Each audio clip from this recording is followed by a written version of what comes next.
Assalamualaikum warahmatullahi wabarakatuh.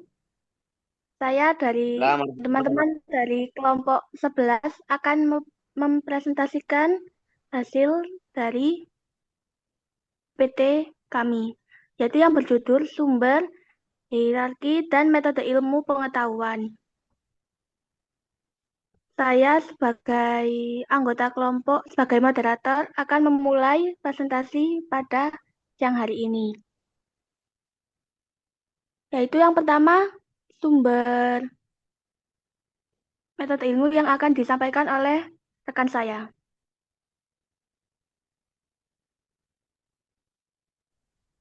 Baik, terima kasih atas waktunya. Di sini saya izin menyampaikan mengenai sumber dari ilmu pengetahuan. Jadi memang secara KBBI sendiri, sumber ilmu pengetahuan itu diartikan sebagai asal. Di mana ini bila ditarik dari sumber air, maka yang dimaksud itu adalah asal dari asal-usul air tersebut. Kemudian bila dikaitkan dengan sumber ilmu pengetahuan, maka yang dimaksud adalah asal dari ilmu pengetahuan tersebut. Jadi ilmu pengetahuan tersebut berasal usul dari mana. Kemudian menurut Jujun S. Surya Sumantri dan juga Cacap Sumana, sumber pengetahuan ini sendiri dibagi menjadi 3 macam. Yang pertama yakni empirisme, kemudian yang kedua yakni rasionalisme, dan yang terakhir yakni intuisi dan juga wahyu. Selanjutnya mengenai sumber pengetahuan yang empirisme. Jadi empirisme ini diartikan sebagai sumber pengetahuan yang berasal dari pengalaman indrawi. Jadi ilmu-ilmu pengetahuan itu didapat dari pengalaman indrawi yang dialami oleh manusia. Sebagai contohnya adalah misalkan dalam fenomena alam. Seperti fenomena alam bahwasanya hujan itu menyebabkan tanah basah. Jadi hujan itu menyebabkan tanah basah itu setelah diamati oleh manusia. Jadi manusia setelah mengamati langsung, kemudian mengetahui bahwasanya ketika turun hujan tentunya itu akan membuat sekitar itu merasa basah. Sehingga memunculkan kesadaran bagi orang-orang bahwasanya ketika turun hujan itu mereka segera menepi atau mereka segera meneduh agar tidak kebasahan. Kemudian yang kedua ada dari rasionalisme atau akal. Jadi yang dimaksud dari rasionalisme di sini adalah bahwasanya akal itu disebut sebagai alat untuk memperoleh pengetahuan, di mana akal ini memiliki fungsi tersendiri. Jadi akal ini memiliki 2 fungsi. Yang pertama yakni adalah untuk mencari pengetahuan, kemudian yang kedua yakni adalah untuk mengukur pengetahuan. Yang pertama yakni dengan mencari pengetahuan. Jadi ilmu-ilmu pengetahuan yang diperoleh oleh akal ini nantinya diperoleh dari cara pikir yang rasional. Jadi ilmu pengetahuan tersebut itu didapat dari akalnya yang berpikir secara rasional. Kemudian yang kedua ada yakni mengukur pengetahuan. Jadi setelah dipikir dengan rasional, kemudian pengetahuan tersebut nantinya akan diuji. Jadi ketika diuji ini untuk menentukan apakah pengetahuan tersebut sudah sesuai dengan logika atau tidak. Kemudian diklasifikasikan apabila sudah sesuai dengan logika, maka pengetahuan tersebut dapat dikatakan dengan pengetahuan yang logis atau yang benar dan dapat diikuti. Begitu pula sebaliknya. Bila pengetahuan tersebut dianggap kurang logis, maka pengetahuan tersebut belum bisa dianggap benar atau masih dianggap salah sehingga masih belum bisa untuk disebarluaskan. Salah satu contoh dari pengetahuan rasionalisme sendiri ini biasanya ada dalam mata pelajaran matematika. Di mana dalam mata pelajaran matematika ini salah satu contohnya adalah dengan penjumlahan angka 2 dan 2 tentunya akan menghasilkan angka 4. Di mana ini untuk menentukan hasil dari angka tersebut tidak memerlukan adanya pengalaman langsung atau pengalaman yang bersifat fisik. Akan tetapi bisa langsung dari aturan logika. Kemudian yang ketiga yakni intuisi dan juga wahyu. Yang pertama yakni mengenai intuisi. Jadi intuisi sendiri ini diartikan sebagai pengetahuan yang diperoleh tanpa melalui pertimbangan atau analisis rasional. Di mana yang dimaksud intuisi di sini adalah ketika seseorang yang sedang merenungkan masalahnya atau yang sedang mencari solusi dari masalah yang dihadapkan, akan tetapi mengalami kebuntuan, kemudian itu tanpa tidak sengaja dia menemukan jawabannya. Jadi tanpa sengaja itu ketika sedang melakukan kegiatan suatu hal tanpa memikirkan masalah tersebut, dia secara tidak langsung terlintas dalam benaknya jawaban akan permasalahan yang dialami. Jadi menurut Jujun sendiri memang intuisi ini merupakan sesuatu hal yang masih bersifat personal. Jadi belum bisa dianggap bahwasanya pengetahuan intuisi benar. Sehingga untuk memastikan bahwa pengetahuan tersebut benar, maka diperlukan adanya analisis untuk mengetahui apakah pengetahuan tersebut akan berhasil atau begitu pula dengan sebaliknya. Kemudian yang terakhir yakni mohon maaf sebelumnya, kemudian adalah contoh dari intuisi sendiri. Jadi salah satu contohnya adalah saya ambil dari salah satu pakar matematika, yakni Henry Poincare gitu. Jadi Henry Poincare ini mengaku bahwasanya dia mendapatkan pengetahuan mengenai geometri itu tanpa disengaja. Jadi ketika Henry Poincare ini sedang mengalami kebuntuan untuk mempelajari geometri ini, beliau itu melakukan yang namanya bersepeda selama beberapa minggu untuk menemukan rumusannya. Gitu. Jadi justru jawaban dari permasalahannya mengenai geometri ini beliau dapatkan ketika sedang menaiki kereta. Jadi bukan ketika sedang bersepeda, tapi ketika sedang menaiki kereta tersebut, beliau secara tidak langsung terlintas dalam benaknya mendapatkan pengetahuan berupa geometri tersebut. Kemudian yang terakhir yakni adalah wahyu. Jadi wahyu sendiri ini merupakan pengetahuan yang diturunkan oleh Tuhan pada manusia lewat para nabinya. Jadi memang wahyu ini merupakan sifatnya adalah pengetahuan yang memang diturunkan khusus untuk para nabi, kemudian dari para nabi disebarluaskan kepada manusia.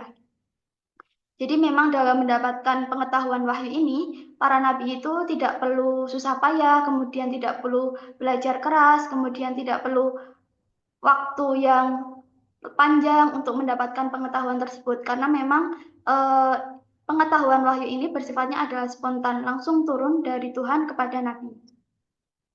Jadi memang yang membeda saat ini merupakan salah satu pembeda antara para manusia yang lain dengan para nabi gitu. Jadi memang salah satu kekhususan bagi nabi yang diberikan oleh Tuhan adalah adanya pengetahuan wahyu tersebut. Di mana memang pengetahuan wahyu ini memang harus di apa namanya? Memang harus dipercayai oleh manusia atau oleh akal manusia. Karena memang pengetahuan wahyu ini memang kebanyakan adalah hal-hal yang bersifat di luar dari logika manusia. Sehingga memang sifat dasar manusia itu adalah tunduk pada sesuatu yang memang lebih besar dari dia. Jadi mau tidak mau manusia itu tentu akan jadi mau tidak mau manusia itu tentu akan meyakini bahwasanya pengetahuan wahyu itu memang benar adanya. Salah satu contohnya adalah dalam agama Islam sendiri itu ada yang namanya Al-Quran. Jadi memang Al-Quran itu adalah wahyu yang diturunkan oleh Allah, kemudian melalui malaikat Jibril, kemudian diberikan kepada Nabi Muhammad di untuk di apa namanya ya? Untuk memberitahu kepada seluruh umatnya gitu. Baik itu pengetahuan umum, kemudian ada dari peribadatan dan sebagainya gitu. Jadi memang pengetahuan ini memang khusus diturunkan kepada Allah untuk para rasulnya. Mungkin itu cukup sekian dari saya serahkan kepada moderator.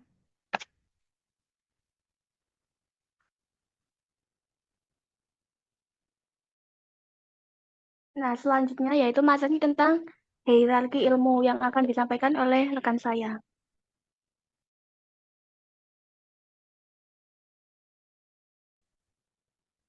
Baik, saya akan menjelaskan atau mempresentasikan tentang klasifikasi hierarki ilmu. Daripada ilmu tersendiri ialah usaha manusia agar kita sebagai manusia nih objek ataupun objek daripada klasifikasi hierarki ilmu dapat mengetahui yang namanya fenomena alam, spiritual, sosial. Nah, semua itu bukan hanya sekedar tahu-menahu, tetapi semua itu didapat dengan cara observasi, eksperimentasi, dan selanjutnya dengan analisis, yang mana itu sudah secara ilmiah terbuktikan. Analisis tersendiri itu bukan hanya sekedar dapat diketahui kebenarannya, sekedar tahu, cuman sudah ada bukti nyata daripada analisis tersebut. Konsep dari klasifikasi ilmu itu yaitu usaha untuk mengelompokkan berbagai cabang ilmu dari kriteria tertentu. Agar kenapa? Agar yang namanya objek studi daripada ilmu tersendiri maupun metode ilmu tersendiri ataupun tujuan akhir dari ilmu tersebut dapat kita capai dengan cara klasifikasi ilmu, atau bisa disebut dengan klasifikasi hierarki ilmu. Daripada tujuan klasifikasi ilmu tersendiri ialah memberikan struktur terorganisir sehingga seluruh cabang ilmu yang ada itu manusia dapat mudah untuk mencapai tujuan maupun menerapkannya di masalah kehidupan sehari-hari. Seperti contohnya dapat kita kenal,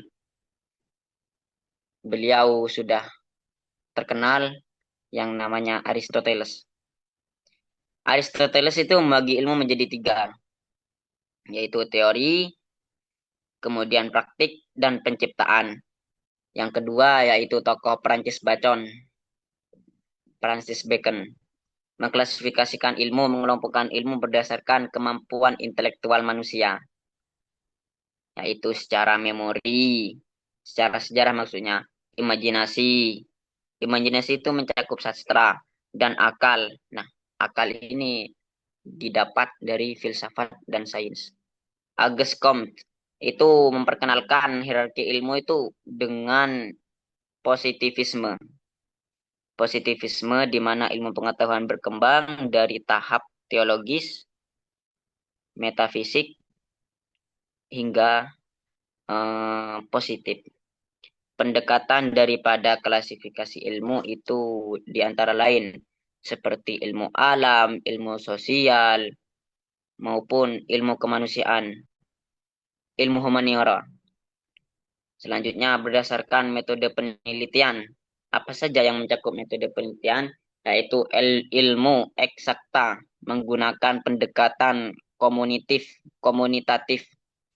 Yang kedua yaitu ilmu non eksakta menggunakan pendekatan kualitatif dan interpretatif. Yang saya jelaskan tadi itu ada tambahan, ilmu eksakta ada dari pendekatan eksperimental. Daripada klasifikasi ilmu jika ditinjau dari tujuannya itu mencakup 2. Ada ilmu teoritis maupun ilmu terapan. Ilmu teoritis tersendiri memiliki tujuan untuk memahami konsep. Untuk memahami konsep apa yang disebut dengan pembagian ilmu, cabang ilmu maupun metode ilmu maupun tujuan yang didasarkan pada ilmu sendiri. Hierarki ilmu itu menggambarkan hubungan struktural antara berbagai cabang ilmu. Salah satu hierarki yang kenal yang dikembangkan oleh Auguste Comte. Model ini menyusun antara yang berdasarkan kolektivitas. Contoh nih, seumpamanya matematika, astronomi, fisika. Matematika ini ditinjau dari dasar semua ilmu yang lain karena sifatnya yang universal dan abstrak. Astronomi ditinjau dari ilmu yang mempelajari benda langit dengan menggunakan prinsip matematika. Yang ketiga, fisika, mempelajari hukum alam yang mendasari fenomena fisik. Yang keempat ialah kimia, yaitu ilmu tentang zat dan transformasinya. Yang nomor 5 yaitu biologi, tentang mempelajari kehidupan dan organisme. Yang nomor 6 ialah ilmu sosiologi humaniora, ilmu tentang masyarakat dan interaksi kita terhadap hak layak ramai. Hierarki ini mencerminkan bagaimana ilmu itu bisa berkembang dari konsep dasar menuju aplikasi kompleks. Cabang-cabang ilmu maupun macam-macam metode ilmu maupun macam-macam tujuan ilmu yang sudah tertera, yang sudah terilmiahkan, yang sudah teranalisisikan, itu dapat kita implementasikan terhadap apa sih yang butuh terhadap metode ini, apa sih yang butuh terhadap ilmu ini. Nah, itu adalah itu adalah tujuan daripada klasifikasi hierarki ilmu. Sekian dari materi saya. Selebihnya saya serahkan kepada moderator.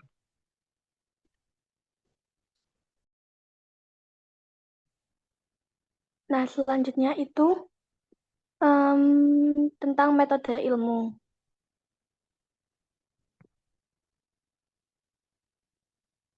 Nah, metode ilmu itu tata cara untuk memperoleh ilmu atau pengetahuan yang baru. Metode keilmuan dipandang sebagai suatu teori pengetahuan yang digunakan untuk mendapatkan jawaban-jawaban tertentu tentang permasalahan atau pernyataan. Terus itu kata ilmu berasal dari bahasa Arab yang memiliki arti mengetahui, memberi tanda, atau memberi petunjuk. Nah, metode keilmuan ini merupakan gabungan dari cara yang berarti metode keilmuan ditinjau dari perkembangan ilmu. Ilmu merupakan gabungan dari cara manusia sebelumnya untuk mencari pengetahuan. Ada dua cara memperoleh pengetahuan. Yang pertama adalah berpikir rasional. Yang kedua, di mana kebenaran yang sudah ada namun menyulitkan menemukan konseptual. Yang kedua muncul berpola pikir empiris. Nah, yang mengajak kita kembali ke alam untuk mendapatkan pengetahuan melalui pengalaman. Bukan hanya dari pemikiran saja, pengalaman sehari-hari menunjukkan kesulitan mencapai kesimpulan bersama jika hanya berdasarkan pemikiran. Nah, kata ilmu berasal dari bahasa Arab yang memiliki arti mengetahui, petunjuk, atau memberi tanda. Nah, kata ilmu itu berbentuk dari kata masdar, dari kata alima yaumul ilman yang berarti mengetahui. Terus itu berbagai bentuk ain, lam, mim bermaksud menjelaskan sesuatu dengan jelas sehingga tidak ada ruang keraguan. Misalnya alamat berarti suatu tanda atau nama jalan yang jelas mengarahkan seseorang kepada tujuan tertentu. Pengetahuan juga sama diartikan sebagai pengenalan yang sangat jelas pada suatu objek. Nah, selanjutnya,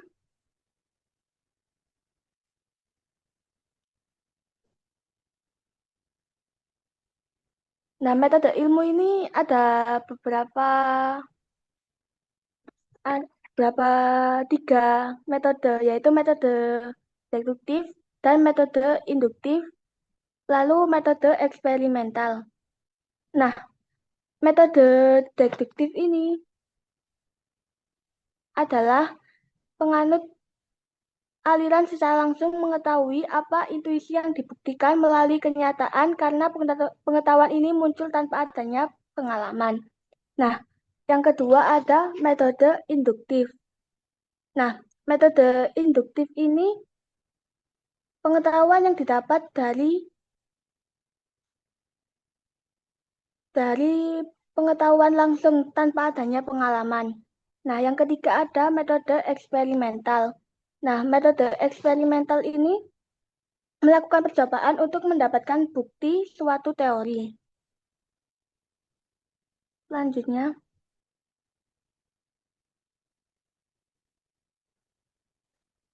nah, ada beberapa aliran metode ilmu. Yang pertama itu aliran empirisme. Nah, aliran ini mengatakan bahwa pengetahuan itu didapat didapat dengan cara pengalaman. John Locke sebagai bapak empirisme mengatakan bahwa manusia saat dilahirkan itu akalnya seperti kertas yang kosong.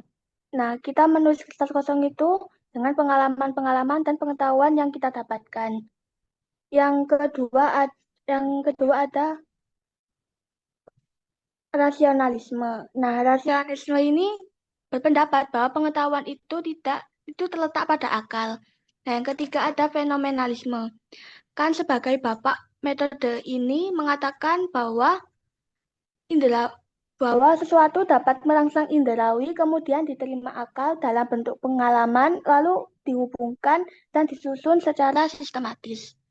Nah, yang selanjutnya ada intuisme.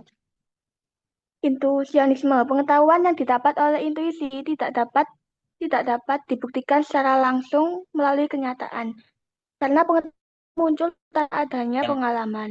Yang selanjutnya ada metode ilmiah.